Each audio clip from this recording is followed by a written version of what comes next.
CIET NCERT द्वारा प्रस्तुत है। कक्षा 7 की सामाजिक विज्ञान पाठ्यक्रम के अंतर्गत ध्वनि पाठ्यपुस्तक हमारे अतीत भाग 2।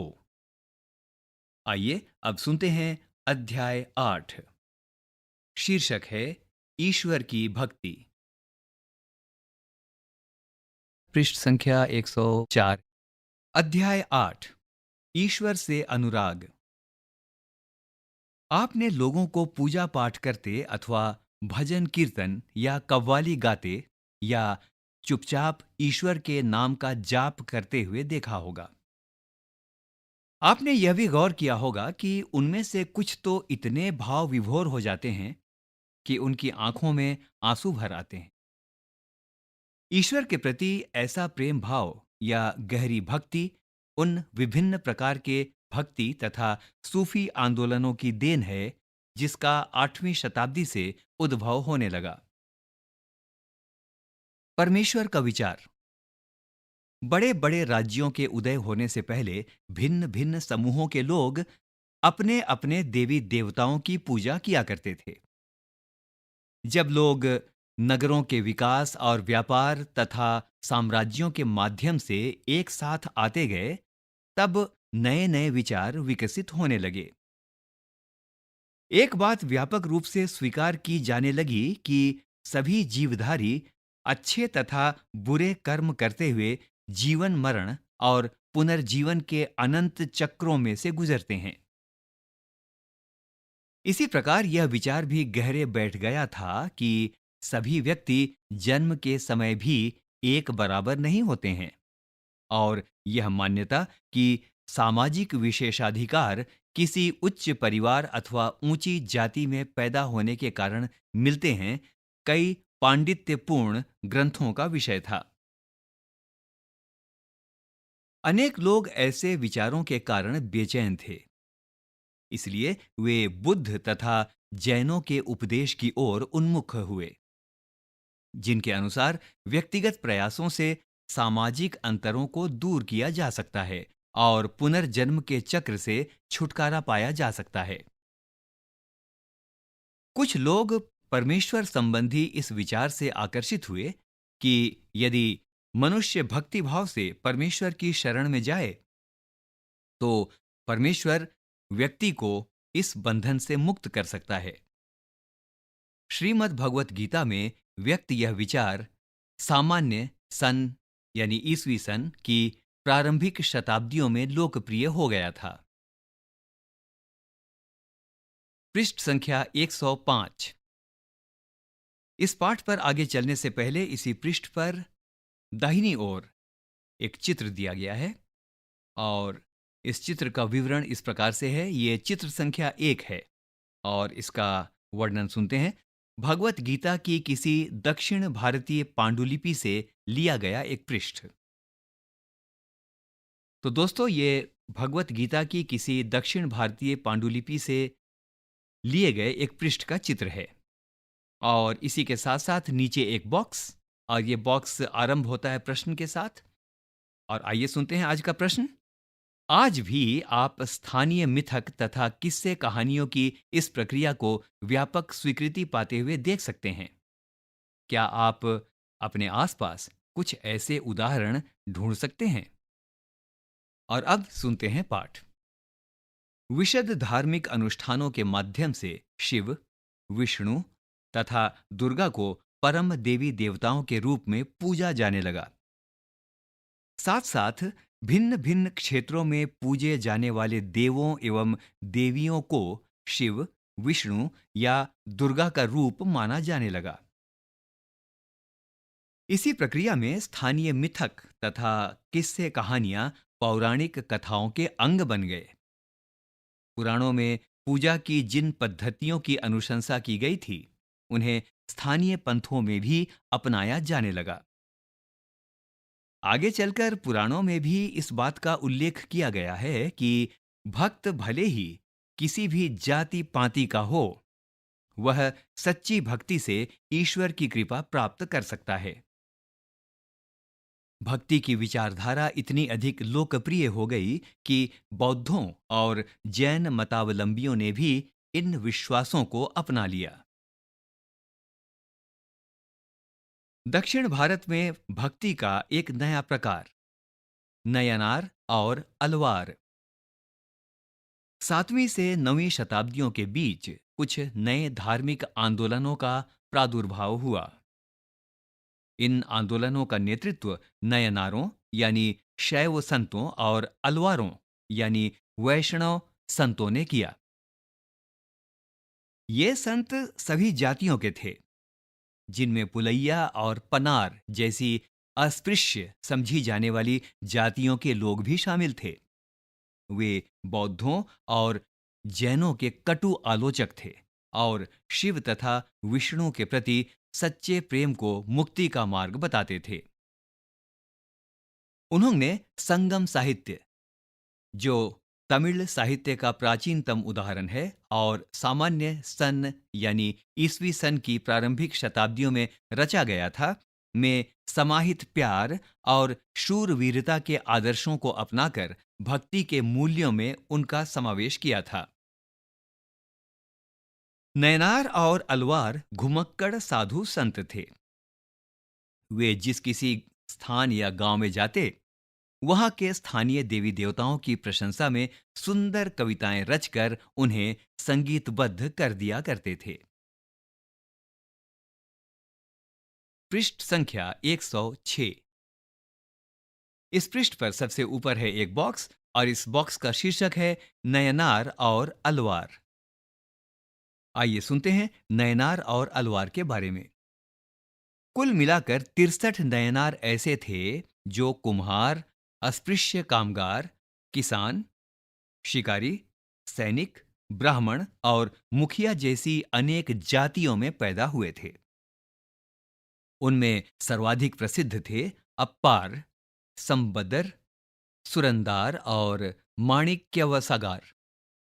उनके गीतों के दो संकलन हैं, तेवरम और तिरुवाचकम। अलवार संत संख्या में 12 थे। वे भी भिन्न भिन्न प्रकार की पृष्ठभूमि से आए थे।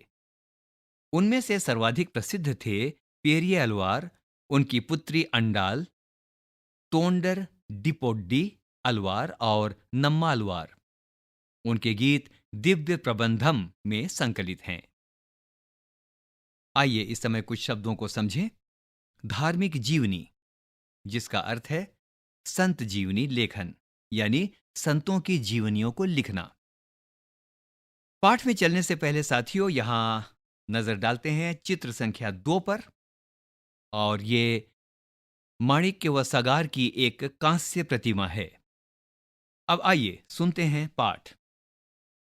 10वीं से 12वीं सदियों के बीच चोल और पांड्यन राजाओं ने उन अनेक धार्मिक स्थलों पर विशाल मंदिर बनवा दिए जहां की संत कवियों ने यात्रा की थी।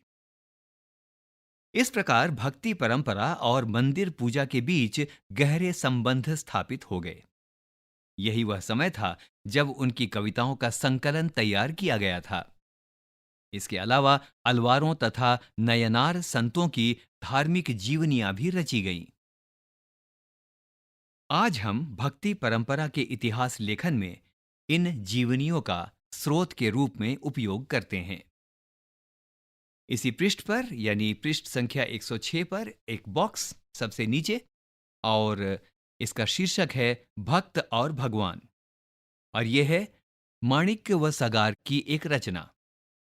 इसमें इस प्रकार से लिखा हुआ है, मेरे हाड़ मांस के इस घृणित पुतले में तुम आए जैसे यह कोई सोने का मंदिर हो। मेरे कृपालु प्रभु, मेरे विशुद्धतम रत्न, तुमने मुझे सांत्वना देकर बचा लिया। तुमने मेरा दुख, मेरा जन्म मृत्यु का कष्ट और माया मोह हर लिया और मुझे मुक्त कर दिया। हे ब्रह्मानंद, हे प्रकाशमय, मैंने तुम में शरण ली है और मैं तुमसे कभी दूर नहीं हो सकता।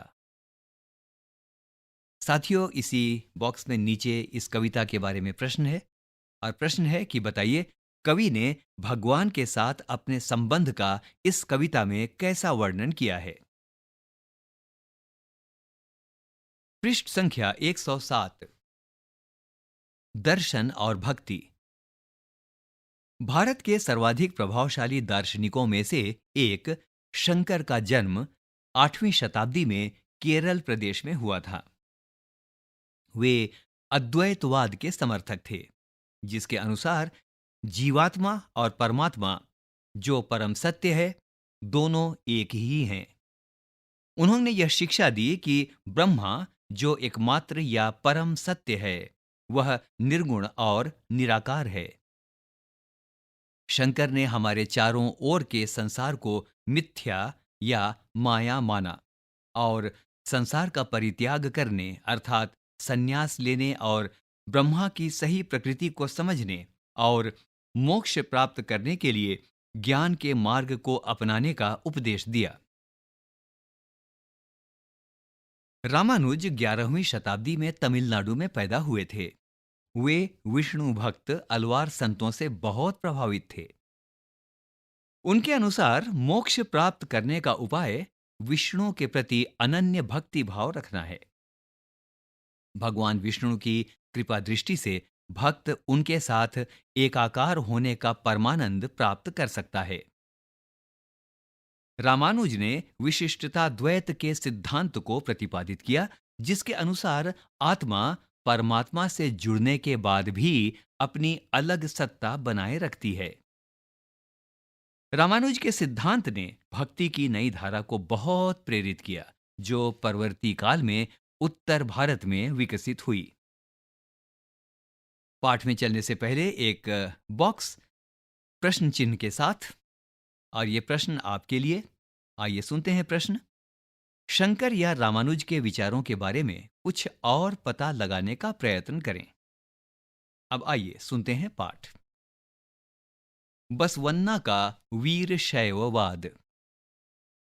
साथियों, हमने पहले पढ़ा कि तमिल भक्ति आंदोलन और मंदिर पूजा के बीच क्या संबंध थे। इसके परिणाम स्वरूप जो प्रतिक्रिया हुई वह बसवन्ना और अल्लम्मा प्रभु और अक्क महादेवी जैसे उसके साथियों द्वारा प्रारंभ किए गए वीरशैव आंदोलन में स्पष्टतः दिखाई देती है। यह आंदोलन 12वीं शताब्दी के मध्य में कर्नाटक में प्रारंभ हुआ था। वीरशैवों ने सभी व्यक्तियों की समानता के पक्ष में और जाति तथा नारी के प्रति व्यवहार के बारे में ब्राह्मणवादी विचारधारा के विरुद्ध अपने प्रबल तर्क प्रस्तुत किए। इसके अलावा वे सभी प्रकार के कर्म कांडों और मूर्ति पूजा के विरोधी थे। पृष्ठ संख्या 108। तो साथियों, सबसे पहले नजर डालते हैं एक बॉक्स पर, और इस बॉक्स का शीर्षक है वीर शैवों के वचन। आइए सुनते हैं। नीचे कुछ वचन या कथन दिए गए हैं जो बसवन्ना के बताए जाते हैं। आइए सुने। धनवान लोग शिव के लिए मंदिर बनाते हैं। मैं एक गरीब आदमी क्या करूंगा? मेरी टांगें खंभे हैं, शरीर तीर्थ मंदिर है, सिर उसकी छतरी है, सोने की बनी हुई। जरा सुनो, नदी संगम के प्रभु, खड़ी हुई चीजें कभी गिर जाएंगी, लेकिन चलने वाली सदा चलती रहेंगी। एक प्रश्न आपके लिए। बसवन्ना ईश्वर को कौन सा मंदिर अर्पित कर रहा है? बताइए। पाठ में चलने से पहले कुछ और जानकारी आपके लिए, जो इसी पृष्ठ में बाईं ओर है। महाराष्ट्र के ज्ञानेश्वर नामदेव, एकनाथ और तुकाराम जैसे वैष्णव संत कवि भगवान विट्ठल के उपासक थे। भगवान विट्ठल की आराधना ने बारकारी संप्रदाय को जन्म दिया, जो पंढरपुर की वार्षिक तीर्थ यात्रा पर जोर देता है। विट्ठल संप्रदाय का भक्ति के शक्तिशाली उपादान के रूप में उदय हुआ तथा लोगों में काफी लोकप्रिय हुआ। अब आइए सुनते हैं पाठ। महाराष्ट्र के संत 13वीं से 17वीं शताब्दी तक महाराष्ट्र में अनेकानेक कवि संत हुए, जिनके सरल मराठी भाषा में लिखे गए गीत आज भी जन मन को प्रेरित करते हैं। उन संतों में सबसे महत्वपूर्ण थे ज्ञानेश्वर, नामदेव, एकनाथ और तुकाराम तथा सखुबाई जैसी स्त्रियां तथा चोखा मेड़ा का परिवार, जो अस्पृश्य समझी जाने वाली महार जाति का था। भक्ति की यह क्षेत्रीय परंपरा पंढरपुर में विट्ठल यानी विष्णु का एक रूप पर और जन मन के हृदय में विराजमान व्यक्तिगत देव यानी ईश्वर संबंधी विचारों पर केंद्रित थी। इन संत कवियों ने सभी प्रकार के कर्मकांडों, पवित्रता के ढोंगों और जन्म पर आधारित सामाजिक अंतरों का विरोध किया। यहां तक कि उन्होंने सन्यास के विचार को भी ठुकरा दिया और किसी भी अन्य व्यक्ति की तरह रोजी रोटी कमाते हुए परिवार के साथ रहने और विनम्रता पूर्वक जरूरतमंद साथियों की सेवा करते हुए जीवन बिताने को अधिक पसंद किया। उन्होंने इस बात पर बल दिया कि असली भक्ति दूसरों के दुखों को बांट लेना है। पृष्ठ संख्या 109। इससे एक नए मानवतावादी विचार का उद्भव हुआ, जैसा कि सुप्रसिद्ध गुजराती संत नरसिंह मेहता ने कहा था, वैष्णव जन तो तैने कहिए, पीर पराई जाने रे। और साथियों, अब हमारे सामने फिर एक बॉक्स का शीर्षक है सामाजिक व्यवस्था पर प्रश्न चिन्ह। आइए सुनते हैं, ये संत तुकाराम का एक अभंग यानी मराठी भक्ति गीत है। आइए सुनते हैं। जो दीन दुखियों पीड़ितों को अपना समझता है, वही संत है, क्योंकि ईश्वर उसके साथ है। वह हर एक परित्यक्त व्यक्ति को अपने दिल से लगाए रखता है। वह एक दास के साथ भी अपने पुत्र जैसा व्यवहार करता है। तुकाराम का कहना है, मैं यह कहते कहते कभी नहीं थकूंगा कि ऐसा व्यक्ति स्वयं ईश्वर है। यहां चोखा मेला के पुत्र द्वारा रचित एक अभंग दिया जा रहा है। आइए सुनते हैं। तुमने हमें नीची जाति का बनाया, मेरे महाप्रभु, तुम स्वयं यह स्थिति स्वीकार करके तो देखो कि हमें जीवन भर जूठन खानी पड़ती है। इसके लिए मेरे प्रभु, तुम्हें शर्म आनी चाहिए। तुम तो हमारे घर में खा चुके हो, तुम इससे कैसे इनकार कर सकते हो? चोखा का बेटा कर्मा मेला पूछता है, बताओ प्रभु, तुमने मुझे जिंदगी क्यों दी? इस कविता के बाद आपके लिए कुछ करने को। इन रचनाओं में अभिव्यक्त सामाजिक व्यवस्था के विचारों के बारे में चर्चा करें। पृष्ठ संख्या 110। साथियों, पाठ में चलने से पहले इस पृष्ठ पर सबसे पहले एक चित्र, और यह है चित्र संख्या 3। और इस चित्र में आग के आसपास तपस्वियों के समूह को दिखाया गया है। आइए सुनते हैं पाठ। नाथपंथी, सिद्ध और योगी। साथियों, इस काल में अनेक ऐसे धार्मिक समूह उभरे जिन्होंने साधारण तर्क वितर्क का सहारा लेकर रूढ़िवादी धर्म के कर्मकांडों और अन्य बनावटी पहलुओं तथा समाज व्यवस्था की आलोचना की। उनमें नाथपंथी, सिद्धाचार और योगी जन उल्लेखनीय हैं। उन्होंने संसार का परित्याग करने का समर्थन किया। उनके विचार से निराकार परम सत्य का चिंतन मनन और उसके साथ एक हो जाने की अनुभूति ही मोक्ष का मार्ग है। इसके लिए उन्होंने योगासन, प्राणायाम और चिंतन मनन जैसी क्रियाओं के माध्यम से मन एवं शरीर को कठोर प्रशिक्षण देने की आवश्यकता पर बल दिया। ये समूह खासतौर पर नीची कही जाने वाली जातियों में बहुत लोकप्रिय हुए। उनके द्वारा की गई रूढ़िवादी धर्म की आलोचना ने भक्ति मार्गीय धर्म के लिए आधार तैयार किया, जो आगे चलकर उत्तरी भारत में लोकप्रिय शक्ति बना। अब आइए सुनते हैं इस्लाम और सूफी मत। संतों और सूफियों में बहुत अधिक समानता थी, यहां तक कि यह भी माना जाता है कि उन्होंने आपस में कई विचारों का आदान प्रदान किया और उन्हें अपनाया। सूफी मुसलमान रहस्यवादी थे।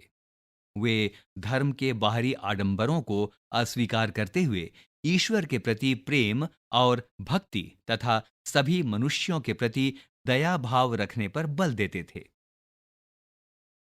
इस्लाम ने एकेश्वरवाद यानी एक अल्लाह के प्रति पूर्ण समर्पण का दृढ़ता से प्रचार किया। 8वीं और 9वीं शताब्दी में धार्मिक विद्वानों ने पवित्र कानून यानी शरिया और इस्लामिक धर्मशास्त्र के विभिन्न पहलुओं को विकसित किया।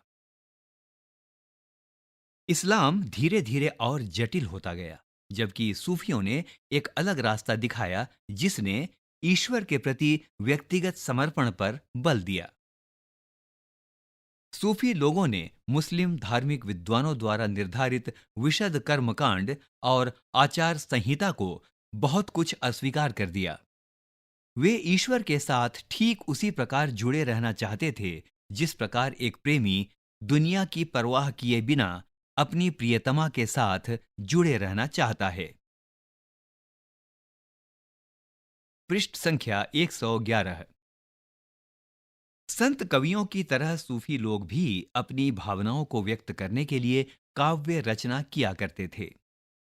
गद्य में एक विस्तृत साहित्य तथा कई किस्से कहानियां इन सूफी संतों के इर्द गिर्द विकसित हुई। मध्य एशिया के महान सूफी संतों में गज्जाली, रूमी और सादी के नाम उल्लेखनीय हैं। नाथपंथियों, सिद्धों और योगियों की तरह सूफी भी यही मानते थे कि दुनिया के प्रति अलग नजरिया अपनाने के लिए दिल को सिखाया पढ़ाया जा सकता है। उन्होंने किसी औलिया या पीर की देखरेख में जिक्र यानी नाम का जाप, चिंतन, समा यानी गाना, रक्स यानी नृत्य, नीति चर्चा, सांस पर नियंत्रण आदि के जरिए प्रशिक्षण की विस्तृत रीतियों का विकास किया। इस प्रकार आध्यात्मिक सूफी उस्तादों की पीढ़ियों और सिलसिलाओं का प्रादुर्भाव हुआ। इनमें से हरेक सिलसिला निर्देशों व धार्मिक क्रियाओं का थोड़ा बहुत अलग तरीका अपनाती थी। यहां एक चित्र है, चित्र संख्या 4। इसका शीर्षक है आनंदित सूफी। अब आपके लिए सुनने के लिए कुछ और। कश्मीर में 15वीं एवं 16वीं शताब्दी में सूफीवाद के ऋषि पंथ का उदय हुआ। इस पंथ की स्थापना शेख नुरुद्दीन वली, जिन्हें नंद ऋषि के नाम से भी जाना जाता है, ने की और जिसने कश्मीर के लोगों के जीवन पर गहरा प्रभाव डाला है। ऋषि संतों को समर्पित कई स्मारक कश्मीर के कई भागों में पाए जाते हैं। पृष्ठ संख्या 112। पाठ में चलने से पहले एक चित्र, यह है चित्र संख्या 5। इसका वर्णन इस प्रकार से है। कुरान की पांडुलिपि से लिया गया एक पृष्ठ, दक्कन परवर्ती 15वीं शताब्दी का। और आइए इस समय आपका परिचय कराते हैं एक शब्द से, और शब्द है खानकाह, जिसका अर्थ है सूफी संस्था, जहां सूफी संत अक्सर रहते भी हैं। और आइए अब सुनते हैं पाठ। 11वीं शताब्दी से अनेक सूफी जन मध्य एशिया से आकर हिंदुस्तान में बसने लगे थे। दिल्ली सल्तनत, जिसका वर्णन अध्याय 3 में किया गया है, उसकी स्थापना के साथ यह प्रक्रिया उस समय और भी मजबूत हो गई जब उपमहाद्वीप में सर्वत्र बड़े बड़े अनेक सूफी केंद्र विकसित हो गए। चिश्ती सिलसिला इन सभी सिलसिलों में सबसे अधिक प्रभावशाली था। इसमें औलियाओं की एक लंबी परंपरा थी जैसे अजमेर के ख्वाजा मुइनुद्दीन चिश्ती, दिल्ली के कुतुबुद्दीन बख्तियार काकी, पंजाब के बाबा फरीद, दिल्ली के ख्वाजा निजामुद्दीन औलिया और गुलबर्ग के बंदानवाज गिसुदराज।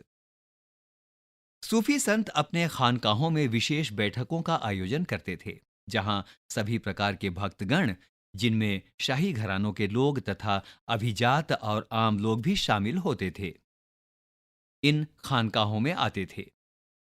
वे आध्यात्मिक विषयों पर चर्चा करते थे, अपनी दुनियादारी की समस्याओं को सुलझाने के लिए संतों से आशीर्वाद मांगते थे, अथवा संगीत तथा नृत्य के जलसों में ही शामिल होकर चले जाते थे। अक्सर लोग यह समझते थे कि सूफी औलियाओं के पास चमत्कारिक शक्तियां होती हैं, जिनसे आम लोगों को बीमारियों और तकलीफों से छुटकारा मिल सकता है।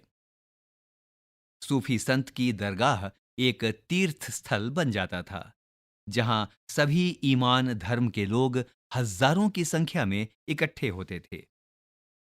इसी पृष्ठ 112 पर सबसे नीचे एक चित्र, और इस चित्र का वर्णन इस प्रकार से है। सभी पृष्ठभूमियों के भक्त सूफी दरगाहों पर आते हैं। पृष्ठ संख्या 113। साथियों, इस पृष्ठ पर सबसे पहले एक बॉक्स, और बॉक्स का शीर्षक है मालिक यानी प्रभु की खोज। आइए सुनते हैं इस बॉक्स में क्या बताया गया है। आइए सुने। जलालुद्दीन रूमी 13वीं सदी का एक महान सूफी शायर था। वह ईरान का रहने वाला था और उसने फारसी में काव्य रचना की। उसकी कृति का एक उद्धरण प्रस्तुत है। आइए उद्धरण सुनते हैं। वह ईसाइयों की सूली पर नहीं था। मैं हिंदू मंदिरों में गया, वहां भी उसका कोई नामो निशान नहीं था। न तो वह ऊंचाइयों में मिला, न ही खाइयों में। मैं मक्का के काबा भी गया, वह वहां भी नहीं था। मैंने उसके बारे में दार्शनिक एविसेन्ना से पूछा, वह एविसेन्ना दार्शनिक की पहुंच से परे था। मैंने फिर अपने दिल में झांका। यही उसकी जगह थी। वहीं, यानी अपने दिल में, मैंने उसे पाया। वह और कहीं नहीं था। पाठ में चलने से पहले मित्रों, आइए इस समय डालते हैं एक नजर चित्र संख्या 7 पर। और यह चित्र है चैतन्य देव, 16वीं शताब्दी के बंगाल के एक प्रसिद्ध भक्ति संत। इन्होंने कृष्ण राधा के प्रति निष्काम भक्ति भाव का उपदेश दिया। इस चित्र में आप उनके अनुयायियों के एक समूह को आनंद में नाचते गाते हुए देख सकते हैं। अब आइए सुनते हैं पाठ। 13वीं सदी के बाद उत्तरी भारत में भक्ति आंदोलन की एक नई लहर आई। यह एक ऐसा युग था जब इस्लाम, ब्राह्मणवादी हिंदू धर्म, सूफी मत, भक्ति की विभिन्न धाराओं ने और नाथपंथियों, सिद्धों तथा योगियों ने परस्पर एक दूसरे को प्रभावित किया। हमने देखा कि नए नगरों, जिनका उल्लेख आपको अध्याय 6 में मिलेगा, और राज्यों, जिनका उल्लेख हमें अध्याय 2, 3 और 4 में मिलेगा, इनका उद्भव हो रहा था। और लोग अपने लिए नए नए व्यवसाय और नई नई भूमिकाएं खोज रहे थे। ऐसे लोग विशेष रूप से शिल्पी, कृषक, व्यापारी और मजदूर इन नए संतों के विचारों को सुनने के लिए इकट्ठे हो जाते थे, और फिर वे उनका प्रचार करते थे। उनमें से कबीर और बाबा गुरु नानक जैसे कुछ संतों ने सभी आडंबरपूर्ण रूढ़िवादी धर्मों को अस्वीकार कर दिया। तुलसीदास और सूरदास जैसे कुछ अन्य संतों ने उस समय विद्यमान विश्वासों तथा पद्धतियों को स्वीकार करते हुए उन्हें सबकी पहुंच में लाने का प्रयत्न किया। तुलसीदास ने ईश्वर को राम के रूप में धारण किया। अवधी, जो पूर्वी उत्तर प्रदेश की बोली है, उसमें लिखी गई तुलसीदास की रचना रामचरितमानस उनके भक्ति भाव की अभिव्यक्ति और साहित्यिक कृति दोनों ही दृष्टियों से महत्वपूर्ण है। पृष्ठ संख्या 114। पृष्ठ संख्या 114 में सबसे पहले नजर डालते हैं एक मानचित्र पर, और ये है मानचित्र एक। इसमें दिखाया गया है मुख्य भक्ति संत तथा उनसे जुड़े क्षेत्र, हम इस मानचित्र में देख सकते हैं। और पाठ में चलने से पहले इस समय कुछ और जानकारियां आपके लिए। शंकर देव की भक्ति का सार एक शरण नाम धर्म, एक सर्वोच्च सत्ता के प्रति समर्पण के नाम से जाना गया। शंकर देव की शिक्षाएं भगवत गीता तथा भागवत पुराण पर आधारित हैं। इन्होंने ज्ञान के प्रसार के लिए सत्र या मठों की स्थापना को प्रोत्साहित किया। उनकी प्रमुख रचना में कीर्तन घोष शामिल है। आइए अब सुनते हैं पाठ। सूरदास श्री कृष्ण के अनन्य भक्त थे। उनकी रचनाएं सूर सागर, सूर सारावली और साहित्य लहरी में संग्रहित हैं एवं उनके भक्ति भाव को अभिव्यक्त करती हैं। असम के शंकरदेव, परवर्ती 15वीं शताब्दी, जो इन्हीं के समकालीन थे, ने विष्णु की भक्ति पर बल दिया और असमिया भाषा में कविताएं तथा नाटक लिखे। उन्होंने ही नामधर यानी कविता पाठ और प्रार्थना गृह स्थापित करने की पद्धति चलाई, जो आज तक चल रही है। इस परंपरा में दादू दयाल, रविदास और मीराबाई जैसे संत भी शामिल थे। मीराबाई एक राजपूत राजकुमारी थीं, जिनका विवाह 16वीं शताब्दी में मेवाड़ के एक राजसी घराने में हुआ था। मीराबाई रविदास, जो अस्पृश्य जाति के माने जाते थे, की अनुयायी बन गईं। वे कृष्ण के प्रति समर्पित थीं और उन्होंने अपने गहरे भक्ति भाव को कई भजनों में अभिव्यक्त किया है। पृष्ठ संख्या 115। उनके गीतों ने उच्च जातियों के रीतियों नियमों को खुली चुनौती दी तथा ये गीत राजस्थान व गुजरात के जनसाधारण में बहुत लोकप्रिय हुए। इन संतों में से अधिकांश का विशिष्ट अभिलक्षण यह है कि इनकी कृतियां क्षेत्रीय भाषाओं में रची गईं और इन्हें आसानी से गाया जा सकता था। इसलिए ये बेहद लोकप्रिय हुई और पीढ़ी दर पीढ़ी मौखिक रूप से चलती रहीं। प्रायः इन गीतों के प्रसारण में सर्वाधिक निर्धन, सर्वाधिक वंचित समुदाय और महिलाओं की भूमिका रही है। प्रसारण की इस प्रक्रिया में ये सभी लोग अक्सर अपने अनुभव भी जोड़ देते थे। इस तरह आज मिलने वाले गीत संतों की रचनाएं तो है ही, साथ ही साथ उन पीढ़ियों के लोगों की रचनाएं मानी जा सकती हैं जो उन्हें गाया करते थे। वे हमारी जीती जागती जन संस्कृति का अंग बन गई हैं। अगले पृष्ठ पर चलने से पहले आपके लिए एक जानकारी और उसके बाद एक बॉक्स। आइए जानकारी लेते हैं। भक्ति संतों का एक महत्वपूर्ण योगदान संगीत के विकास में था। बंगाल के जयदेव ने संस्कृत में गीत गोविंद की रचना की, जिसमें हर गीत एक विशेष राग और ताल में रचित है। संगीत पर इन संतों का एक महत्वपूर्ण प्रभाव भजन, कीर्तन और अभंग का प्रयोग था।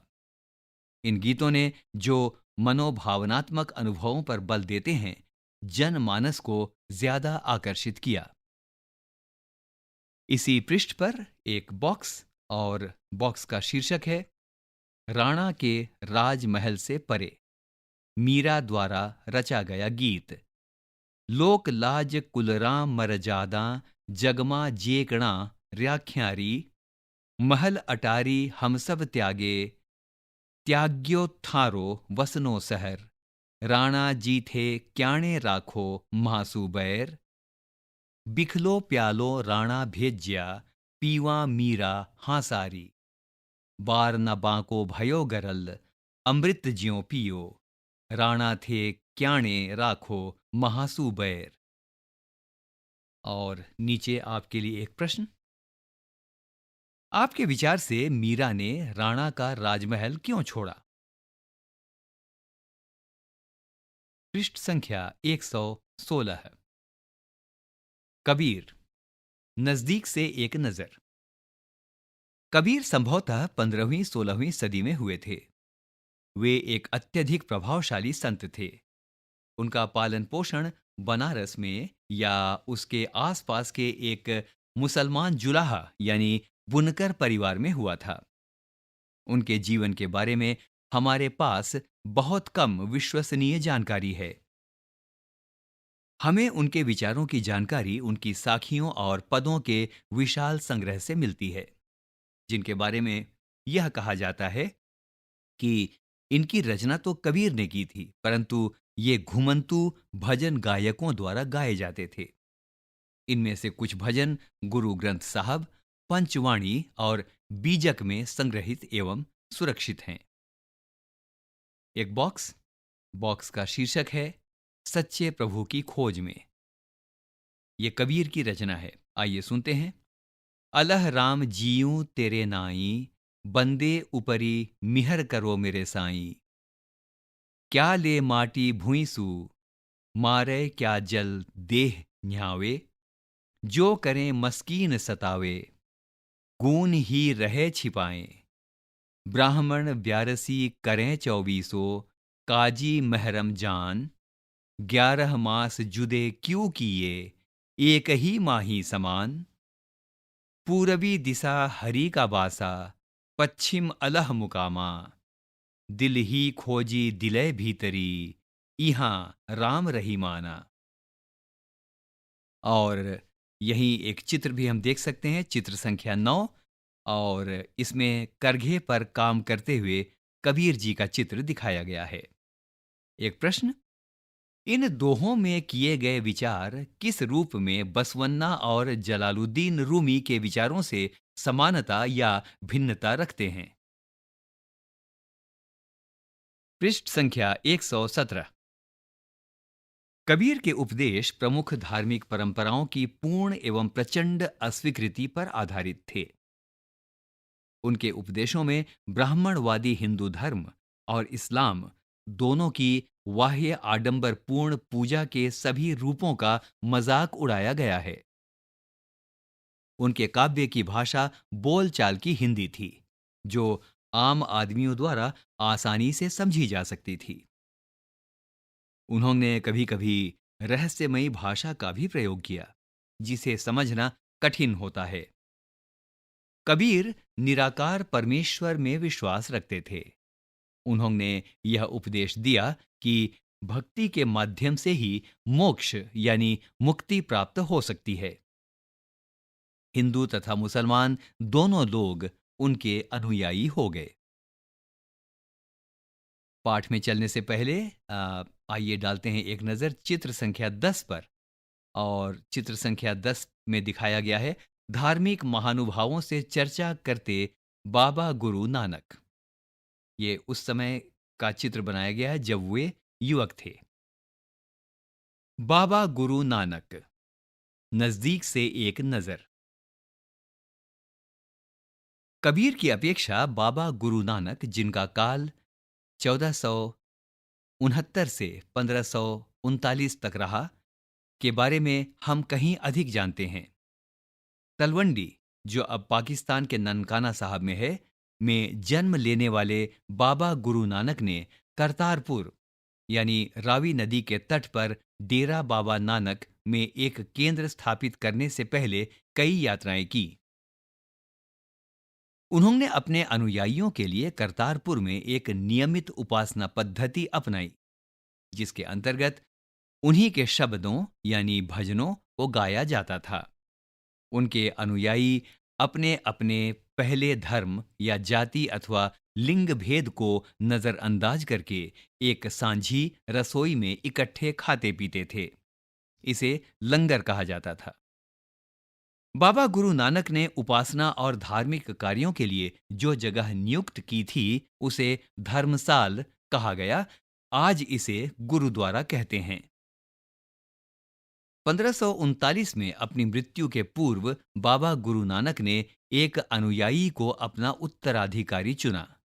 इनका नाम लहणा था, लेकिन ये गुरु अंगद के नाम से जाने गए।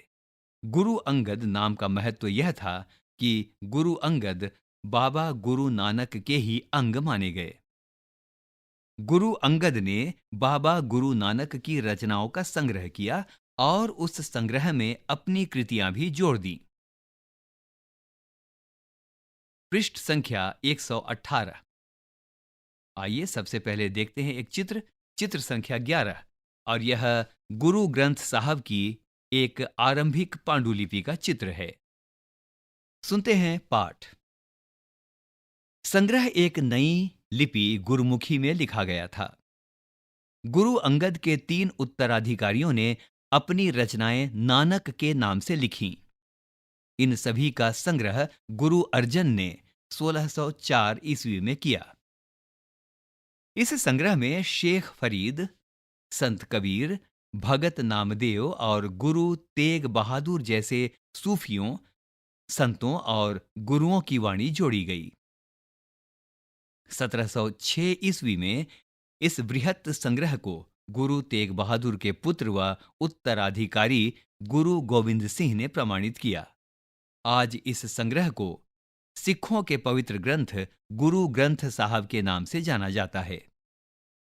16वीं शताब्दी में बाबा गुरु नानक के उत्तराधिकारियों के नेतृत्व में उनके अनुयायियों की संख्या का विस्तार हुआ। ये अनुयायी कई जातियों के थे, परंतु इनमें व्यापारी, कृषक और शिल्पकार ज्यादा थे। इसकी वजह यह हो सकती है कि बाबा गुरु नानक इस बात पर बल दिया करते थे कि उनके अनुयायी गृहस्थ हों और उपयोगी व उत्पादक पेशों से जुड़े हों। अनुयायियों से यह आशा भी की जाती थी कि वे नए समुदाय के सामान्य कोष में योगदान देंगे। 17वीं शताब्दी के प्रारंभ से ही केंद्रीय गुरुद्वारा हरमंदर साहब यानी स्वर्ण मंदिर के आसपास रामदासपुर शहर यानी अमृतसर विकसित होने लगा था। प्रशासन में यह वस्तुतः स्वायत्त था। आधुनिक इतिहासकार इस युग के सिख समुदाय को राज्य के अंतर्गत राज्य मानते हैं। मुगल सम्राट जहांगीर इस समुदाय को एक संभावित खतरा मानता था। उसने 1606 में गुरु अर्जन को मृत्यु दंड देने का आदेश दिया। 17वीं शताब्दी में सिख आंदोलन का राजनीतिकरण शुरू हो गया, जिसका दूरगामी परिणाम यह हुआ कि 1699 में गुरु गोविंद सिंह ने खालसा की संस्था का निर्माण किया। खालसा पंथ के नाम से जाना जाने वाला सिख समुदाय अब एक राजनैतिक सत्ता बन गया। 16वीं और 17वीं शताब्दियों की बदलती हुई ऐतिहासिक परिस्थितियों ने सिख आंदोलन के विकास को प्रभावित किया। शुरू से ही बाबा गुरु नानक के विचारों का सिख आंदोलन पर गहरा प्रभाव पड़ा। उन्होंने एक ईश्वर की उपासना के महत्व पर जोर दिया। उन्होंने आग्रह किया कि जाति, धर्म अथवा लिंग भेद मुक्ति प्राप्ति के लिए कोई मायने नहीं रखते हैं। पृष्ठ संख्या 119। उनके लिए मुक्ति किसी निष्क्रिय आनंद की स्थिति नहीं थी, बल्कि सक्रिय जीवन व्यतीत करने के साथ साथ सामाजिक प्रतिबद्धता की निरंतर कोशिशों में ही निहित थी। अपने उपदेश के सार को व्यक्त करने के लिए उन्होंने 3 शब्दों का प्रयोग किया: नाम, दान और स्नान यानी स्नान। नाम से उनका तात्पर्य सही उपासना से था। दान से तात्पर्य था दूसरों का भला करना, और स्नान का तात्पर्य था आचार विचार की पवित्रता। आज उनके उपदेशों को नाम जपना, कीर्त करना और वंड चकना के रूप में याद किया जाता है। ये अवधारणाएं भी उचित विश्वास और उपासना, ईमानदारी पूर्ण निर्वाह और संसाधनों को मिल बांटकर प्रयोग करना यानी कि दूसरों की मदद के महत्व को रेखांकित करती हैं। इस तरह बाबा गुरु नानक के समानता के विचारों के सामाजिक राजनीतिक मायने थे। शायद इसी बात से हमें बाबा गुरु नानक और उनके अनुयायियों के इतिहास और कबीर, रविदास एवं दादू जैसे संतों और उनके अनुयायियों, जिनके विचार बाबा गुरु नानक के विचारों के काफी करीब थे, के इतिहास में फर्क को समझने में मदद मिलती है।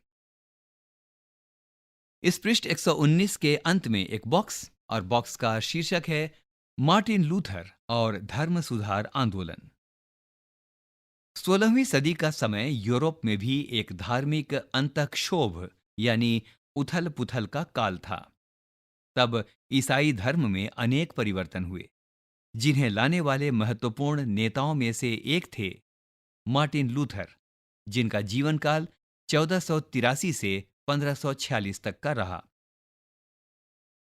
लूथर ने यह महसूस किया कि रोमन कैथोलिक चर्च के अनेक आचार व्यवहार बाइबल की शिक्षाओं के विरुद्ध जाते हैं। लूथर ने लैटिन भाषा की बजाय आम लोगों की भाषा के प्रयोग को प्रोत्साहन दिया और बाइबल का जर्मन भाषा में अनुवाद किया। वे दंड मोचन की उस प्रथा के घनघोर विरोधी थे, जिसके अंतर्गत पाप कर्मों को क्षमा कराने के लिए चर्च को दान दिया जाता था। छापे खाने के बढ़ते हुए प्रयोग से उनकी रचनाओं का व्यापक रूप से प्रचार प्रसार हुआ। अनेक प्रोटेस्टेंट ईसाई संप्रदाय अपना उद्भव लूथर की शिक्षाओं में ही खोजते हैं। इसी बॉक्स पर एक चित्र है और ये चित्र है मार्टिन लूथर द्वारा जर्मन भाषा में अनुवादित बाइबल का शीर्षक पृष्ठ। पृष्ठ संख्या 120।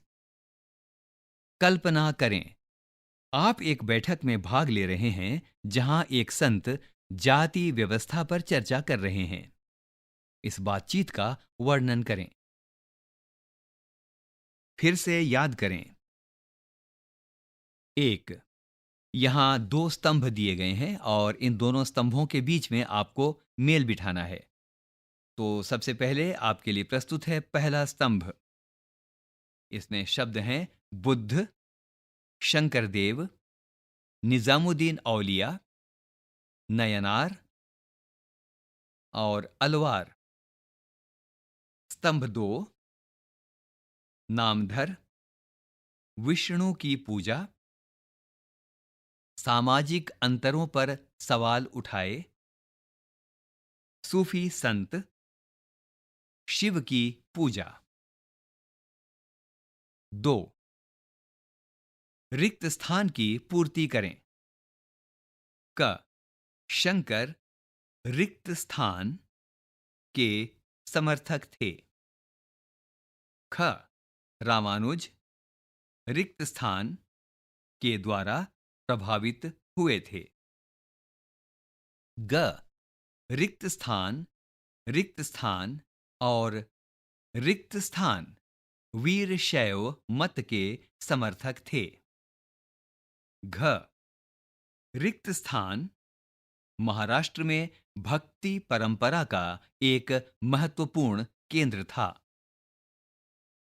3, नाथपंथियों, सिद्धों और योगियों के विश्वासों और आचार व्यवहारों का वर्णन करें। 4, कबीर द्वारा अभिव्यक्त प्रमुख विचार क्या क्या थे? उन्होंने इन विचारों को कैसे अभिव्यक्त किया? इसी पृष्ठ संख्या 120 में कुछ बीज शब्द दिए हुए हैं। बीज शब्दों का अर्थ है इन शब्दों का प्रयोग इस अध्याय में हुआ है। आइए इस समय इन बीज शब्दों को सुनते हैं। बीज शब्द यानी कीवर्ड। आइए सुने। वीरशैव मत, भक्ति, सूफी, खानकाह। पृष्ठ संख्या 121। आइए समझें। 5, सूफियों के प्रमुख आचार व्यवहार क्या थे? 6, आपके विचार से बहुत से गुरुओं ने उस समय प्रचलित धार्मिक विश्वासों तथा प्रथाओं को अस्वीकार क्यों किया? 7, बाबा गुरु नानक की मुख्य शिक्षाएं क्या थीं? आइए विचार करें। 8, जाति के प्रति वीर शैवों अथवा महाराष्ट्र के संतों का दृष्टिकोण कैसा था? चर्चा करें। 9, आपके विचार से जनसाधारण ने मीरा की याद को क्यों सुरक्षित रखा? आइए करके देखें। 10, पता लगाएं कि क्या आपके आसपास भक्ति परंपरा के संतों से जुड़ी हुई कोई दरगाह, गुरुद्वारा या मंदिर है। इनमें से किसी एक को देखने जाइए और बताइए कि वहां आपने क्या देखा और क्या सुना। 11, इस अध्याय में अनेक संत कवियों की रचनाओं के उद्धरण दिए गए हैं। उनकी कृतियों के बारे में और अधिक जानकारी प्राप्त करें और उनकी उन कविताओं को नोट करें जो यहां नहीं दी गई हैं। पता लगाएं कि क्या ये गाई जाती हैं। यदि हां, तो कैसे गाई जाती हैं और कवियों ने इनमें किन विषयों पर लिखा था। 12, इस अध्याय में अनेक संत कवियों के नामों का उल्लेख किया गया है, परंतु कुछ की रचनाओं को इस अध्याय में शामिल नहीं किया गया है। उस भाषा के बारे में कुछ और जानकारी प्राप्त करें जिसमें ऐसे कवियों ने अपनी कृतियों की रचना की। क्या उनकी रचनाएं गाई जाती थीं? उनकी रचनाओं का विषय क्या था? यहां अध्याय 8 समाप्त होता है। अभी आप सुन रहे थे सामाजिक विज्ञान पाठ्यक्रम के अंतर्गत इतिहास की ध्वनि पाठ्यपुस्तक हमारे अतीत भाग 2 का 8वां अध्याय। शीर्षक था ईश्वर से अनुराग। वाचन स्वर अजीत होरो, ध्वन्यांकन विकास सांगवान, निर्माण सहयोग शानु मुक्सीम और मीनाक्षी कुकरेती, निर्माण वंदना अरिमर्दन तथा प्रस्तुति CIET NCERT नई दिल्ली, भारत।